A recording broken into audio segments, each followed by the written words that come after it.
Hello everybody. Today I'm going to give you a little update about what's going on in my life, and then I'm going to talk to you about a topic which is the rejection of masculinity in male to female transsexuals. Okay, so things have been pretty stressful for me lately. I have a lot of schoolwork. I have some research work to do as a master's student, and I also have some applications for funding, basically, that I'm in the process of writing. I'm applying for funding for a PhD degree, which would start September of next year, hopefully, if I can get the funding, if I get accepted in a good university. So that's a lot of stress, it's a lot of pressure, and well, I seem to have been having some difficulty with the hormones. Basically, I think I told you last time I switched back to estrace because it's supposed to be safer than Premarin, but I started having some of the problems I had a year ago, basically being tired, lacking motivation, being somewhat depressed, having dry skin and all that, all of those things that are associated with low metabolism, as well as some other symptoms like constant constipation, which I also had before. So now this is making me think, maybe there's something that doesn't really go quite well with estrace, my metabolism doesn't really like it.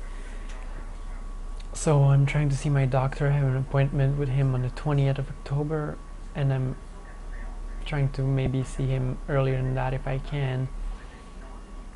And I'll possibly go back to Premarin, possibly try something different, such as Proscar plus estrace.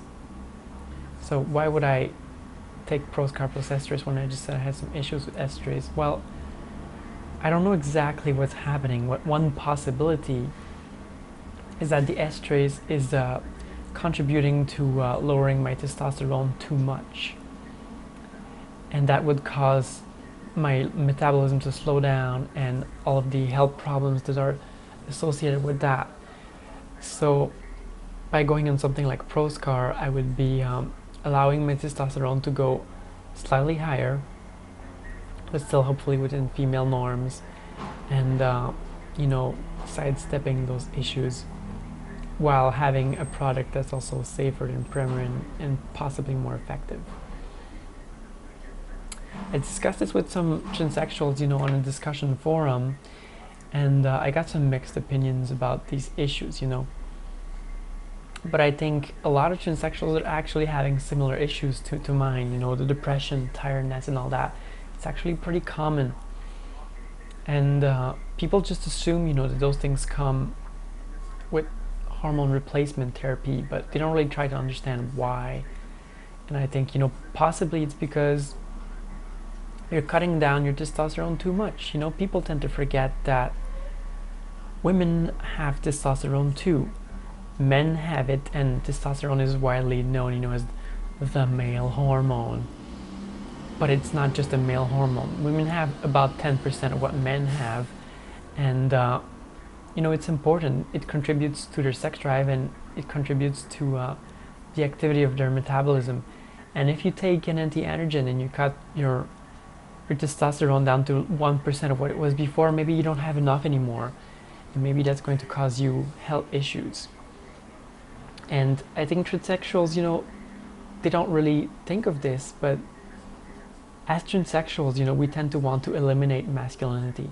So testosterone is known as the male hormone, so we just think, if we can eliminate all of it, it's just going to make the feminization process more effective, But really, I think hormone replacement therapy shouldn't be about testosterone elimination. It should be about bringing your hormones, all of your hormone levels, within female norms, and that includes testosterone. And I think this rejection of masculinity that transsexuals do, it's not just about hormones. It's something that we do in a lot of ways, because as a male to female transsexual, you grow up basically being disallowed to express your femininity, very often as a little boy. You're told you can't wear dresses, you can't play with dolls, you have to be masculine all the time, you have to prove that you're manly in order to survive into this world. And then once you finally start transitioning and you finally allow yourself to be feminine, you want it so much, that you tend to reject your masculinity. You begin to hate it and think of it as something that needs to be erased. People tend to think of masculinity and femininity as two opposite poles. They tend to think of men and women as opposed. But I think that perspective is wrong. I think everything in life, is on a continuum. You have men and women, but there's also some things in between, and men and women aren't opposed. We're actually part of the same species, and it's important to understand that some masculine characteristics, characteristics that are generally thought of as masculine, such as aggressivity, are not necessarily entirely bad, because there's a form of aggressivity, that's just wanting to be a leader, being motivated to do things, being an achiever. And that kind of aggressivity is something that even as a woman you probably want to keep if you want to be successful in life. If you want to be successful in your transition, you want to be able to be strong, motivated. And those characteristics are thought of as masculine, but really they're not just masculine. They're not things that you should reject in your personality.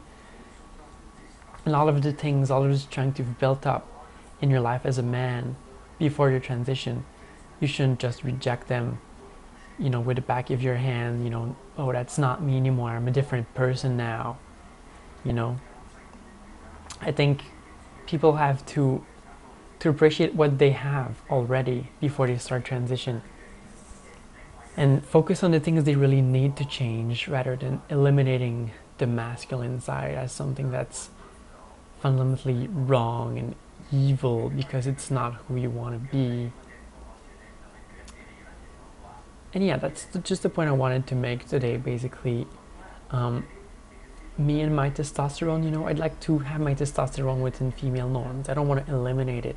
I want to find a comfortable balance that will allow me to have a reasonably active metabolism so I don't have any health issues with my hormone replacement, so I'm not depressed and tired. And personally, I tend to think of myself as someone that's fairly motivated. I want to be strong.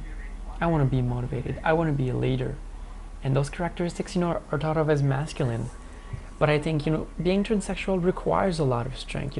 There's not two ways about it. You have to be able to face the rejection in the world, you have to face the outside world and all the critiques and all the people that will oppose you. And it's a fight in a way, but you have to stand and be strong. And that's essentially a characteristic that's thought of as masculine, but it's one that you need. I tend to tell people you need big balls to be a transsexual. Basically, you need to be able to face a lot of difficulties, and you need to have a lot of gut. You need to be daring enough to do it. There's some people that never transition because they think they'll never be passable enough. They think they'll never be able to face the world, and they just never do anything. They never buy female clothes because they're afraid the neighbors might see what they order in the mail, or their parents. They don't take hormones because they're afraid of what their coworkers are going to think when they're going to start noticing that they feminize a little bit. I've even seen some people, they won't even shave their arms, they won't even shave their legs because they're afraid, what are my coworkers going to think, What if they notice that my arms and my legs are shaved? Are they going to think I'm gay? Are they going to say something? I think at some point you have to be strong. And this doesn't have anything to do specifically with transsexuality, really. It's like, if one morning I wake up and want to shave my arms or shave my legs, if you're a man, one morning you wake up, you want to shave your legs, does that make you gay? I don't think so. I think the only thing that makes you gay is wanting to have sex with our dudes, basically, And if somebody calls you gay you know, or questions you because you've shaved your arms or your legs, you need to be able to look at them in the face and say, you got a problem with that? You know, what is your problem with me? It's my right, it's my body, it's my hair. I eat what the hell I fucking want, you know? And transition is pretty much the same thing. You're doing it, and if anybody critiques you for it, you have to be able to look at them in the face and say, you have a problem with that? You know, it's my life, it's my choice, it's my happiness. I'm doing this for me, and if you're not happy, fuck you. Get the hell out of my way. You have no business in my decisions, you know? And that is something that people think of as masculine. But your strength is something you want to work on as a transsexual. So that's my point for today. And I hope you liked this video blog. And see you next time.